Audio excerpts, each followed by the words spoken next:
Shalom, everybody. Welcome back. We are going to delve into some insights in this very rich and full parsha, Parshat Vayechi, the closing of the book of Bereshit. And before we continue, please, if you really enjoy these classes and they talk to you and they have an amazing message from Rabbi Nachman's teachings to you, please spread these classes and share them on your status, etc.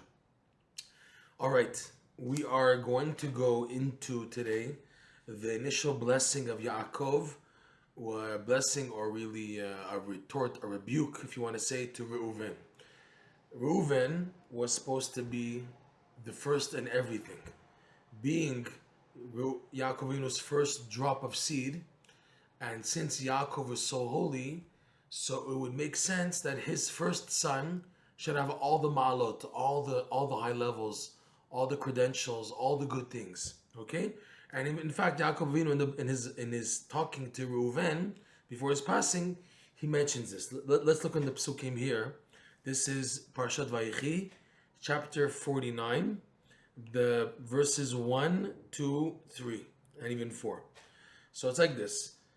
Really, for the first passage we can skip, verse number 2. Hikavtzu v'shimu b'nei Yaakov v'shimu el Yisrael avichem. Gather together and listen, the sons of Yaakov, listen to your father Israel. So here in verse 3 and 4.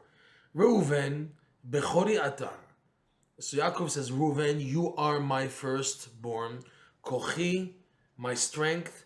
Bereshit oni, and my first drop, believe it or not, of seed. He was 80-something, Yaakov Avinu, and he never had an emission in his life until his first son, Reuven, at the age of 80-something. Yeter se'et Veyeter az. What does this mean? Let's follow Rashi's interpretation. Yeter, you were supposed to have, additionally, besides being Bechor, the firstborn, okay, which means the birthright, you were supposed to have Yeter Se'et. On top of that, Se'et. Se'et is, Rashi explains, quoting the Midrash, is a language of Birkat Kohanim. Birkat Kohanim in Hebrew is called Nesiat Kapayim. Nesiat means elevating, Vayisa, because when blessing the Kohen, they have to raise their hands. So it's called Nesiat Kapayim. So Rashi points out, quoting the Midrash Rabbah, Yeter Se'et, you were supposed to be the Kohen. From you, Reuven, was supposed to come the Kohanim who will be blessing, raising their hands. Yeter Se'et, you would have had, in addition to being the firstborn, Yoter. Yeter means, in addition, Se'et, raising their hands for blessing like the Kohanim. Veyeter az, and you were supposed to have an addition also az. Az means boldness. Rashi, quoting the Midrash again, says this refers to the Malkhut. The Malkhut. But we'll see what type of Malkhut. And then the next verse 4 says you lost all this. You lost all three. The birthright in relationship to inheritance of the land, where the first tribe would be getting a double portion, which in the end happened to Yosef. Yosef became the two tribes, Ephraim and Menashe. So in a way, Yosef had the birthright of getting two portions for his children, for his descendants in the Holy Land. So it's like a firstborn, he gets a double portion, Pishnaim, a double portion. So you lost that. You lost all three. You lost the birthright, the Bechor. You lost the Kehuna, and you lost the Az, the Malkhut, which the Bechor went to Yosef. The Se'et went to Levi, the Kohanim from Aharon, from Levi. And Az went to Yehuda, David HaMelech, etc. Why? Pachaz kamayim. This word pachaz means many things. It's amazing how the Midrash opens it up to an acronym, the Pei, Chet, Zayin, to many interpretations. But the Pshat means you were quick in haste like water. And because you were quick in haste like water runs fast, you can't stop water if it's pouring, right? Al totar, you will not have this yeter. The word yeter and yeter, here totar is the same root. You will not have that addition of all three, of being the Bachor. You'll be firstborn in chronology, that's it. You're the first son, Reuven, that's it. But no, you won't have the Bechor birthright inheritance of the Holy Land. You will not have the Kehuna, and you will not have the Malchut. Al totar. Why? Why this punishment? Because by being fast, you did something wrong. What did you do wrong? Ki alita mishkeve avicha, because you went on alita, on the bed mishkevei, the bed of your father, like Rashi explains, you moved, Yaakov saying to his son Reuven, you moved my bed after Rachel Imenu, who was the Akeret Habayit, the main wife in which Yaakov worked hard 14 years for, was Rachel Imenu. He worked 7 years really, but in total the whole slavery, if you want to call it, and workmanship for Lavan was mainly for Rachel. Okay? So after Rachel passed away, Yaakov moved his bed into the tent of Bilhah. By him moving his tent, meaning his main sleeping would be in that tent. So initially it was in Rachel, and then instead of going to logically the sister, even the older sister Rachel Leah, Yaakov put it in the Shifcha, the maidservant's tent, Bilhah. She was the maidservant of Rachel, and he couldn't handle that.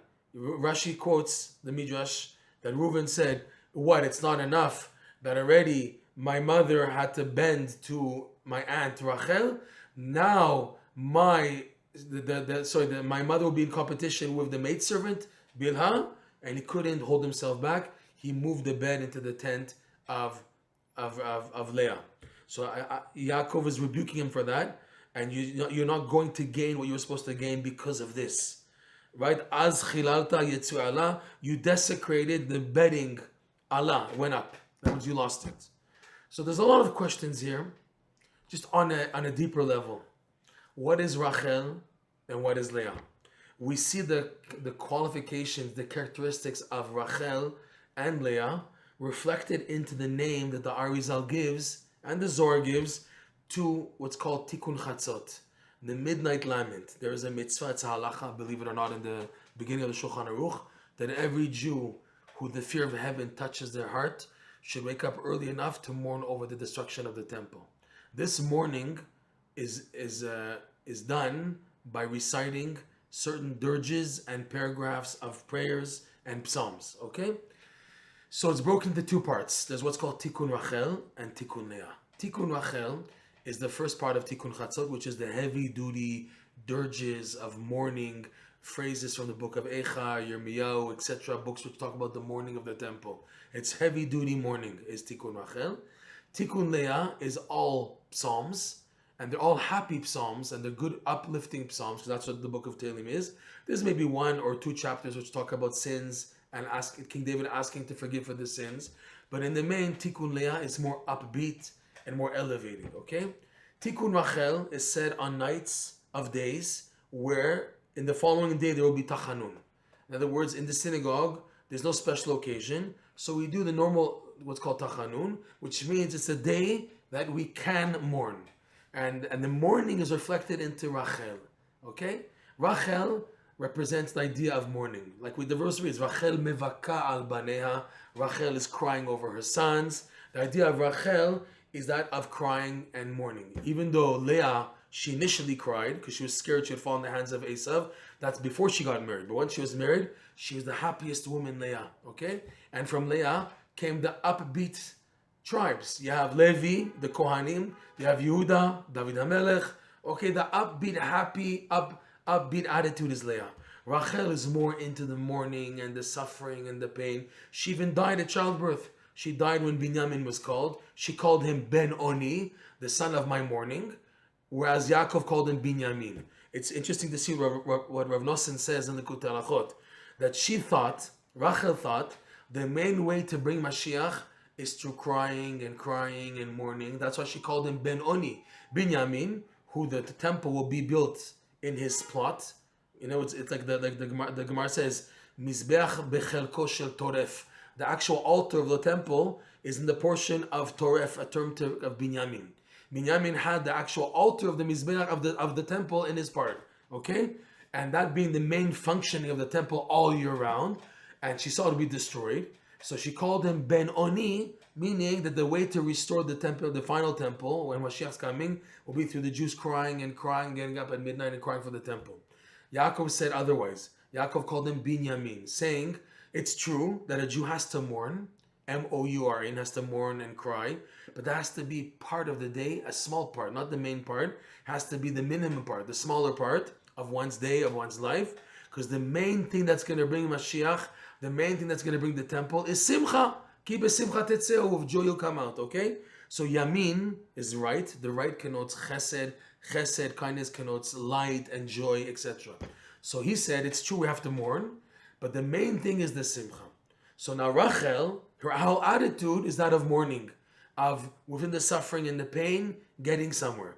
And yes, Yaakov really wanted to connect to her because he knew that no pain, no gain. That's the way really to get advancement in life, is through the attitude of Rachel, okay? So now Leah, on the other hand, Leah is that of joy, of simcha. It's a higher level. It's a level of light, okay? The Hafla'ah, there's a book in Halacha called Hafla'ah, very, very deep book by Rav Horvitz, Rav Pinchas Horvitz. He writes there, in like the laws of Gitin and Ketubot, etc., that it's common by Ashkenazim, believe it or not, that a name that doesn't have a hey in it, they have the tendency to say, for example, Rachel, they go, Rochele, Shimale, Nosele, okay? Dudile, they always add a le at the end. The le is similar to Leah. You have a hey there. The main part of Leah is the hey, which the Arizal explains is a hey of chesed. So Leah is more of chesed and light. And you see all the names she gave for her sons are thanksgiving and giving thanks to Hashem. Even though Rachel also gave names of thanksgiving, it's true, right? Yosef, Hashem ben Acher, Benjamin, fine, Naphtali, okay, the names. But Leah was more of Hoda'ah, Yehuda, right? Yilaveli Ishi, I have good things coming to me. So Leah is more of a name of happiness and joy, okay? So what's the difference? Based on Likutey Moharan lesson 24. The difference is like this. Rachel refers to the hard work of elevating the holiness and happiness trapped in the exile. Elevating it. How do you elevate it? By going deep into the kelipot, going deep into the domain of sadness, and from there working upwards, building up. That's the work of Rachel. Leah is the result. Leah is already the cash pot, the jackpot, already the lottery. Everything is amazing. It's called Geula mentality, the Geula mode. That everything is amazing, everything is light. That's Leah mentality. That's why Tikkun Leah is said almost every night. Even days you don't say Tachanun. Most of the days we do say Tikkun Leah from the Tikkun Chatzot, which is just psalms of praises, okay? It's the second half of Tikkun Chatzot, which is a happy, upbeat part. That's every night. Tikkun Rachel is specifically on days where there's sadness and mourning that's allowed, so we do the Tikkun Rachel. Fine. So also, Rachel and Leah, you see the idea that Rachel is more in the earth in the morning, crying in order to get out. The goal is also Simcha, Bezat Hashem. She had a son, Yosef, who merited his level because he was always happy, like we said in our last class of the Parshat Vayigash, that Yosef was so successful because of his joy. That's what the Midrash says. So, and he came from who? From Rachel, showing that pain and suffering is a payoff. In other words, working through difficulty and darkness and coming from out of that domain, it's a payoff. You come to genuine simcha, okay? But it's hard work. Leah, on the other hand, is the result already, the high joy, the simcha, in the Geula mentality, okay? So now, when Rachel passed away, Reuven thought, okay, she passed away, so the job of working in the darkness that Yaakov Avinu was busy doing, fighting the kelipot, going into the domain of evil, of it's called the Chamber of Exchanges, Heichal HaTmurot, and from there to elevate holiness, he thought once Rachel passed away, the job is finished. So now, the second part, the reward, the jackpot, put your bed in the tent of Leah. Now it's just enjoying. Ripping off Hazorim Bedima, Hazorim Bedima, Berina Yiktzoru.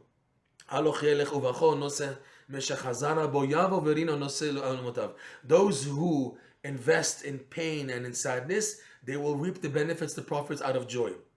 So Reuven thought, that's a verse from Psalms, right? Shir Malot. So Reuven thought, that's it. Rachel passed away. Her job is finished. In other words, her attitude that you, Yaakov, had to work, that's why you married her, that's no longer needed. Now, join to Leah. And Yaakov was indicating no. He took his tent. He put in the tent of Bilhah. Bilhah being the Shivcha, the maidservant of Rachel. Meaning that Bilhah was an extension more of Rachel's job. In other words, the work of being in the mud and the shmutz and working in the darkness and from there connecting to Hashem and working on building to be besimcha from the darkness which is Rachel's attitude, that was continued with Bilha. The word Bilha, in a sense, is connected to Bilbul, a confusion. Okay? It's like but also means levalot, to wither. You feel like you're being withered in that domain. And Yaakov put his tent there to indicate the job is not finished. I have to continue elevating sparks and holy sparks that are trapped in the kelipot to bring them back out. And Reuven was upset. He was shocked. Okay? He's saying, but the job is done. It's now, if Rachel is gone, why are you extending it? It should be finished. So he didn't have that patience needed to believe that the tikkun is not yet finished, and he took the tent and moved it to Leah. It's now Geula mode. And Yaakov Avinu was so upset, like he's now rebuking him in the Parsha. Why is it so weird? What did he do so wrong? The idea is Yaakov's whole work, Yaakov is someone, the Rashi says, Yaakov lo met. Yaakov never died. So that's on the Pshat. That means that he was just embalmed when he passed away at 137, whatever. Sorry, 147. He was embalmed, but he didn't die, okay? On a deeper level, it means Yaakov Avinu personifies the tzaddikim who are always working to elevate holiness from the kelipot, from the evil forces. That's the idea of Yaakov Avinu. Yaakov lo met, or he's emet. He's not met, he's emet. He's truth, meaning he's always looking to transform sheker into emet, to go deep into the kelipot, elevate more holy sparks. That was his job. Reuven wanted already Geula mode, and he said, no, it's time for Leah. That's enough already. Enough with the mourning. Get into the simcha mode, only, exclusively. Don't have to go into mourning mode a day. So he was punished for that. And what was the idea? Is that he wasn't patient. Yes, eventually Leah is going to be the key. Right now, until Mashiach comes, we're under what's called the jurisdiction or the rulership of Mashiach ben Yosef, who will precede Mashiach ben David. Mashiach ben Yosef being a descendant of Rachel, meaning the attitude of the tzaddikim and holiness that we have in exile is that of working hard from the kelipot and working upwards to get out. As opposed to Mashiach ben David, when Mashiach finally comes, the anointed one, we all agree, Mashiach ben David, he's the goal, okay, and he's a descendant of Leah. So Leah attitude, mentality is that of the time of Mashiach, okay? And Reuven was so anxious to already activate the Geula mode, that's why he acted the way he did. And it's a moral lesson for everybody. Don't push it. Don't push it. Take it easy. Be patient. You do your part and don't force an issue.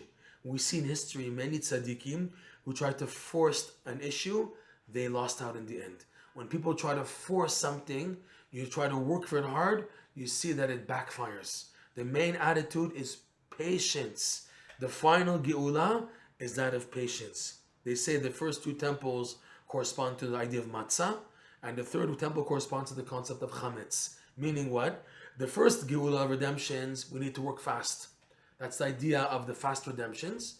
But the final redemption will take a long wait that we're waiting. This galut of Edom, it's taking a long time. Like chametz takes a long time to ferment. It takes time. And that's fermentation. So we're waiting. And this is what's needed for the final Mashiach. Don't be dochek hasha'ah. Don't force the situation. Just zorem. Go with the flow. Take it easy. Do what you're supposed to do. But don't jump in too early. Because if you do that, you're going to regret it. Like we see many tzaddikim, many good people, they jumped in, whatever it was. They felt to go to the next level. They just jumped in when it wasn't the right time to jump in. There are times, yes, you need to jump in, and heaven indicates that to you. But most of the time, they want you to wait. But the person, because he's too overexcited and overwhelmed by the light, he feels, no, I have to jump in, we have to go forward. And then he goes forward, and he loses everything, God forbid. So the attitude that Reuven lost was because he jumped in. And he lost out on the Bechor, he lost out on the Kehuna, he lost out on the Oz. Rav Nosson explains, and Rabbi Nachman explains beautifully, the idea of Bechor, firstborn, is in other words the first level, the first initial level of birth, where a person is facing the first challenge of life. That's the initial stage where every Jew starts off in the darkness. To come out of that, that's the idea of a Bechor, that the firstborn, the birthright, comes out from the darkness into light. A firstborn, okay? That's like the initial stage that every Jew has to start in elevating the holiness from the evil. That's number one.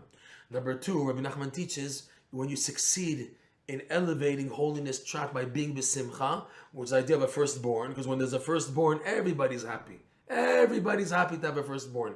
Even though we do Pidyon Ben, everybody's happy when a boy is born and it's a firstborn, because it's a lot of activated simcha here. The simcha that finally from darkness to come to light, that's a big light. Okay, that's the idea of a firstborn. And then that leads to, Rabbi Nachman teaches, lesson 24, the idea of the hands, Birkat Kohanim.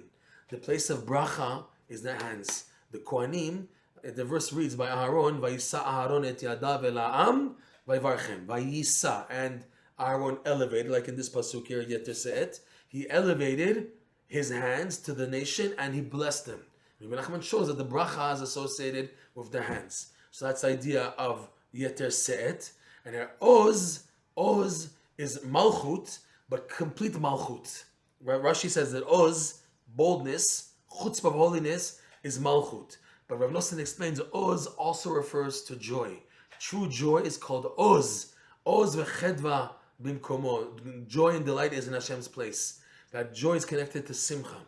And that's complete simcha that a person gets to as a result of the bracha that he activates because of the Bechor. So in other words, these three, Bechor, Se'et, and Az, are three levels of activating, by elevating holiness and joy trapped in the evil, going upwards. Reuven lost all of this. Why? Because he was pachaz kamayim, because he was so lachpoz, he was so quick and acted hastily, and because of that he lost it everything. And that's why Rabbi Nachman teaches lesson 24, that the key for activating all this is Keter. The concept of Keter means you have to wait, and wait, and wait until they open the doors for a person.